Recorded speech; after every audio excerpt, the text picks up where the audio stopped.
Shalom saudara-saudara yang terkasih dalam Tuhan Yesus Kristus. Kita jumpa kembali di channel GPB Amanat Agung Kalasan Yogyakarta. Melanjutkan pelajaran teologi Kristen, kali ini kami mengajak saudara-saudara untuk belajar tentang bibliologi, yaitu belajar tentang teologi Alkitab yang pasti disajikan dengan rasa sedap, sederhana, mendasar, alkitabiah, dan praktis. Kami berharap sajian ini memperlengkapi saudara sehingga pemahaman akan Tuhan Yesus semakin mendalam.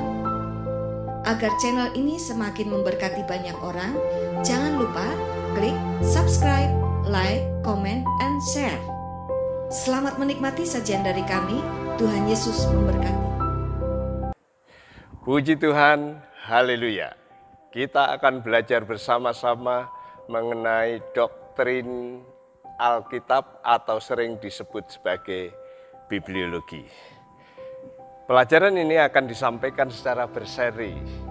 Oleh karena itu, ada baiknya ikuti terlebih dahulu episode sebelumnya. Ciri khas bibliologi ini adalah sedap, sederhana, mendasar, alkitabiah, dan praktis. Bibliologi sedap. Kawan sehati dalam Tuhan, hari ini kita akan membahas mengenai hakikat Alkitab. Sehingga kita paham, ngerti betul apa sih sebenarnya Alkitab itu. Secara harafiah, Alkitab merupakan terjemahan dari bahasa Inggris Bible. Dari terjemahan Yunani Biblos, yang artinya adalah buku atau tulisan atau kitab, atau sering juga disebut sebagai gulungan tulisan suci. Alkitab berisi Perjanjian Lama 39 kitab dan Perjanjian Baru 27 kitab.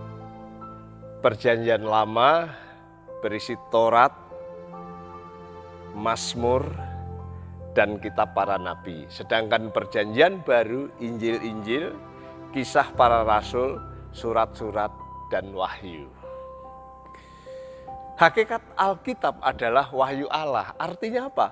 Artinya Allah menyatakan dirinya atau mewahyukan dirinya melalui Alkitab, supaya manusia bisa mendapat pengetahuan yang benar mengenai Allah, karyanya, dan juga kehendaknya. Dalam perspektif lain, melalui Alkitab Allah menyatakan siapa sebenarnya manusia dan bagaimana manusia dapat memiliki hubungan dengan Allah itu sendiri. Ada dua macam wahyu Allah yang perlu dipahami, adalah wahyu secara umum dan wahyu secara khusus. Wahyu umum adalah Allah menyatakan diri secara umum kepada semua manusia mengenai eksistensi atau keberadaan, sifat-sifatnya, dan kuasa keilahiannya. Wahyu itu disampaikan melalui ciptaan, melalui manusia, dan melalui sejarah. Melalui ciptaan, sebagai contoh misalnya ditulis di dalam Mazmur pasal 19 ayat 1, 2, 3, 4 saya baca. Untuk pemimpin biduan Mazmur Daud, langit menceritakan kemuliaan Allah dan cakrawala memberitakan pekerjaan tangannya. Hari meneruskan berita itu kepada hari dan malam menyampaikan pengetahuan itu kepada malam. Tidak ada berita dan tidak ada kata, suara mereka tidak terdengar, tetapi gema mereka terpancar ke seluruh dunia dan perkataan mereka sampai ke ujung bumi. Itu kalau kita perhatikan bahwa Allah menyatakan diri melalui ciptaan, melalui alam semesta, melalui langit, cakrawala, dan karya-karya Tuhan di alam semesta itu. Tapi penyataan umum juga dinyatakan melalui manusia. Sebagai contoh misalnya yang ditulis oleh Rasul Paulus di dalam Roma pasal 2 ayat 14, saya akan baca demikian. Apabila bangsa-bangsa lain yang tidak memiliki hukum Taurat oleh dorongan diri sendiri melakukan apa yang dituntut hukum Taurat, maka walaupun mereka tidak memiliki hukum Taurat, mereka menjadi hukum Taurat bagi diri mereka sendiri. Sebab dengan itu mereka menunjukkan bahwa isi hukum Taurat ada tertulis di dalam hati mereka, dan suara hati mereka turut bersaksi dan pikiran mereka saling menuduh atau saling membela. Perhatikan di sini, orang yang bukan Yahudi tidak mempunyai hukum Taurat, tidak mempunyai kitab suci. Tetapi di dalam hati nuraninya ada semacam Taurat yang tertulis di sana sehingga mereka melakukan tuntutan-tuntutan moral seperti yang dinyatakan di dalam Taurat. Berarti apa? Berarti Allah menyatakan diri melalui manusia itu sehingga dia ngerti standar moral yang benar di hadapan Allah seperti apa. Penyataan umum bukan hanya melalui ciptaan, melalui manusia, tapi juga melalui sejarah. Di dalam Kisah Para Rasul pasal 17 dinyatakan demikian. Kisah Rasul 17 ayat 26 sampai 28 bunyinya adalah seperti demikian. Dari satu orang saja ia telah menjadikan semua bangsa dan umat manusia untuk mendiami seluruh muka bumi, dan ia telah menentukan musim-musim bagi mereka dan batas-batas kediaman mereka, supaya mereka mencari Dia Allah di sini dan mudah-mudahan menjamah dan menemukan Dia Allah walaupun ia tidak jauh dari kita masing-masing. Nah, kalau kita perhatikan di sini, rupanya Tuhan itu menceritakan bahwa manusia berasal dari satu orang, tapi terus berkembang di dalam sejarah kehidupan umat manusia. Dan dikatakan di sana ada batas-batas tertentu, ada musim-musim tertentu, sehingga manusia itu dengan dirinya sendiri ada kekuatan yang mendorong untuk mencari Allah itu siapa, kemudian untuk berusaha bagaimana bisa bertemu dengan Tuhan. Nah, ini penyataan umum. Jadi penyataan umum adalah penyataan di mana Allah menyatakan dirinya kepada umat manusia secara umum di mana saja, melalui ciptaan, melalui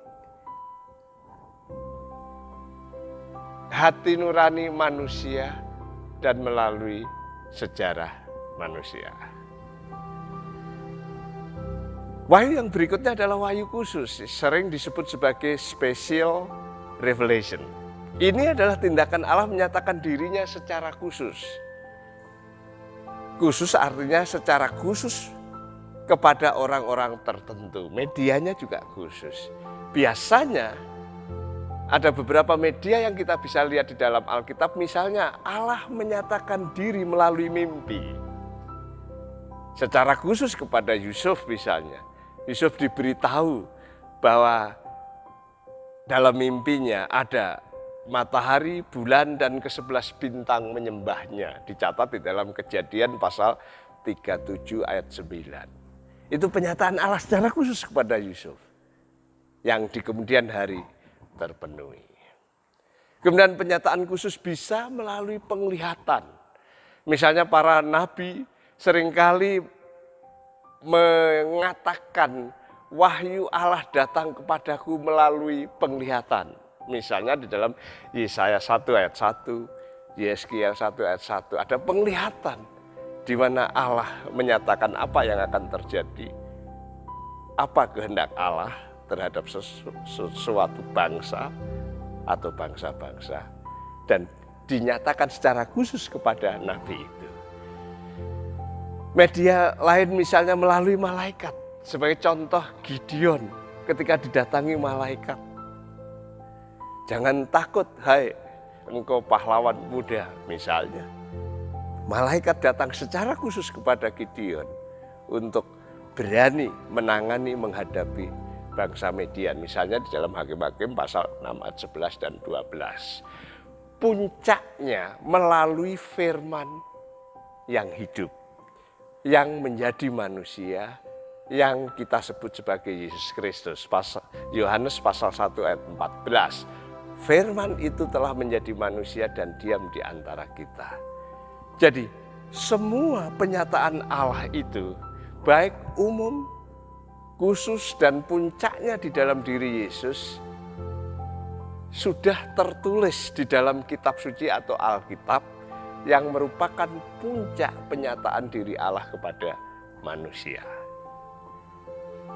Ditulis dalam kitab Ibrani pasal 1, kitab Ibrani pasal 1 ayat 1 dan 2, demikian bunyi firman Tuhan. Setelah pada zaman dahulu Allah berulang kali dan dalam berbagai cara berbicara kepada nenek moyang kita dengan perantaraan nabi-nabi, maka pada zaman akhir ini, perhatikan, Ia telah berbicara kepada kita dengan perantaraan anaknya. Di sini adalah Tuhan kita Yesus Kristus. Di dalam 2 Timotius, di dalam surat 2 Timotius, pasal yang ketiga, ayat 15, 16, berbunyi demikian. 2 Timotius pasal 3 ayat 15.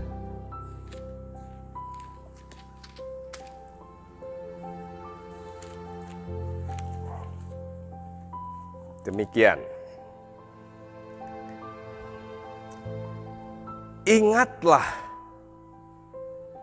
bahwa dari kecil engkau sudah mengenal kitab suci yang dapat memberi hikmat kepadamu dan menuntun engkau kepada keselamatan oleh iman kepada Yesus Kristus. Segala tulisan yang diilhamkan Allah memang bermanfaat untuk mengajar, untuk menyatakan kesalahan, untuk memperbaiki kelakuan, dan untuk mendidik orang dalam kebenaran. Jadi dari sini kita bisa lihat kitab suci atau Alkitab adalah firman Allah. Karena apa? Karena ilham, karena inspirasi Allah, karena produk Allah. Alkitab itu dapat menuntun orang kepada keselamatan, dapat mendewasakan orang dalam Tuhan. Oleh karena itu, untuk mengenal, mengetahui, memahami adanya Allah, manusia tidak bisa berdalih. Semua bisa mengenal karena ada ciptaan alam semesta. Kalau orang jujur, pasti bisa berpikir bahwa ini pasti ada yang menciptakan, ada yang mengatur. Siapa dia? Itu Tuhan Allah. Manusia di belahan bumi manapun ada pertimbangan baik dan buruk di hatinya. Ada hukum yang tidak tertulis di dalam hati sanubarinya. Siapa yang menaruh tulisan di sana? Tuhan Allah. Sekarang kalau kita mau lebih dalam lagi, untuk bisa memiliki hubungan personal dengan Allah, harus menerima wahyu khusus. Dan perhatikan apa yang dikatakan oleh Yesus, Sang Firman yang menjadi manusia dalam Alkitab. Yaitu firman yang tertulis.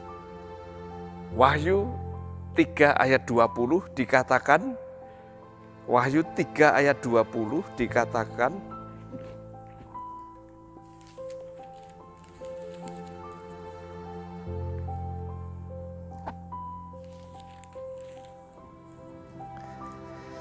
lihat, aku berdiri di muka pintu dan mengetuk. Jikalau ada orang yang mendengar suaraku dan membukakan pintu, aku akan masuk mendapatkannya dan aku makan bersama-sama dengan dia dan ia bersama-sama dengan aku. Tuhan Yesus mengetuk pintu hatimu. Kalau kamu mendengarkan suaranya dan kamu membukakan hati untuk Tuhan, dia akan bersamamu. Dia akan terus dekat dengan kamu, bahkan dia akan bersama selama-lamanya. Kawan sehati dalam Tuhan, pengenalan akan Allah yang sah dan benar adalah Alkitab. Cara untuk dapat memiliki hubungan pribadi dengan Allah yang pasti sampai dan terkoneksi dengan Allah adalah melalui Yesus Kristus sebagaimana yang dikatakan di dalam Alkitab. Apakah Allah bisa berbicara dengan kita, berbicara kepada kita dan tidak melalui Alkitab? Ya kalau ditanya apakah bisa? Pasti bisa kalau dia mau. Tetapi pola utama, pola yang dipakai Tuhan, kalau dia mau berbicara kepada kita adalah melalui Alkitab. Tentunya melalui pembacaan, melalui perenungan, melalui penerapan hari ke hari. Bisa saja melalui mendengar khotbah langsung, atau radio, atau televisi, atau internet, atau media elektronik yang lain. Bisa juga melalui nyanyian rohani yang dinyanyikan, kemudian ada firman Allah yang masuk.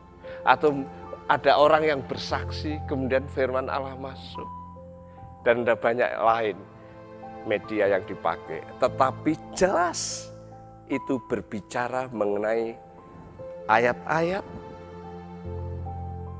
kata-kata, kisah atau cerita yang ada di dalam Alkitab. Itulah sebabnya Alkitab adalah firman Allah. Dia yang dibutuhkan untuk kehidupan rohani kita, supaya kita tetap beriman dan terus bertumbuh, melayani dan mempermuliakan Tuhan. Mari kita berdoa. Bapa yang di surga, kami berterima kasih atas hakikat Alkitab yang adalah wahyu Allah, kebenaran Allah yang tertulis. Kalau dahulu Allah berbicara berbagai macam cara melalui para nabi,